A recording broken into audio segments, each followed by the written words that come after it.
आपणाला वजन कमी करायचं आहे का पोट कमी करायचं आहे हा पहिला गोल तुम्ही ठरवायला पाहिजे. वजन हा वेगळा विषय आहे. वजनामुळं तुम्ही एवढं टेन्शन घेतलं त्याच्यामुळं तुम्हाला BP शुगर अनेक व्याधी चालू झालेत. फक्त वजनाचं टेन्शन घेतल्यामुळं तुम्हाला अनेक कंपन्या येतात, आम्ही वेट लॉस करून देतो, वेट लॉस करून देतो. ही डोक्यातनं काढा. आपल्यात वजनामुळं तुम्हाला BP शुगर वाढत नाही.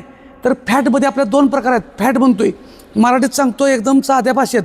फॅटमध्ये 2 प्रकार आहेत. एक त्वचेच्या आतमध्ये असणारी, त्वचेच्या आतली म्हणजे त्वचेच्या आतमध्ये आपलं काय पोट धरलं की पोट सापडते आपल्याला, दंडाची म्हणजे जी काय फॅट अशी हातात सापडते ही फॅट ह्याला आपल्याला दिसल्यामुळं आपल्याला कळतं की मला हे घालवायला पाहिजे. पण ही फॅट आपल्याला त्रास देत नाही. त्वचेच्या खालची फॅट आपल्याला त्रास देत नाही. त्वचेच्या आतमध्ये जी फॅट आहे त्याला सायन्समध्ये म्हणजे आमच्या फिटनेस ट्रेनर डायटिशियनमध्ये काय म्हणतात, विजरल फॅट. तुम्ही हे डोक्यात काढा, विजरल त्याची आतली फॅट. 2 फॅट, वरची फॅट आणि आतली फॅट. आतली फॅट आपल्याला घातक आहे. आतली फॅट घातक आहे.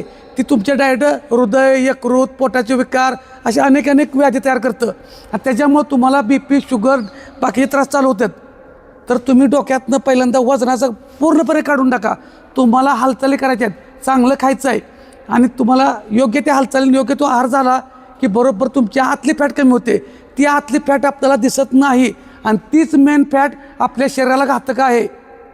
तुम्ही वजन डोक्यात धरू नका. वजन कमी होईल आणि जरी कमी नाही झालं तर फॅटचं वजन आहे का मसलचं वजन आहे ह्या 2 गोष्टी तुम्हाला कळायला पाहिजेत.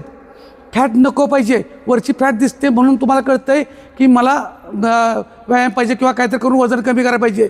तर वजन कशासाठी कमी करायचं आहे, आतल्या फॅटला, विजरल फॅटला आपल्याला कमी करायचं आहे आणि त्या फॅटच्या सारख्या मुवमेंट हालचाली झाल्या पाहिजेत.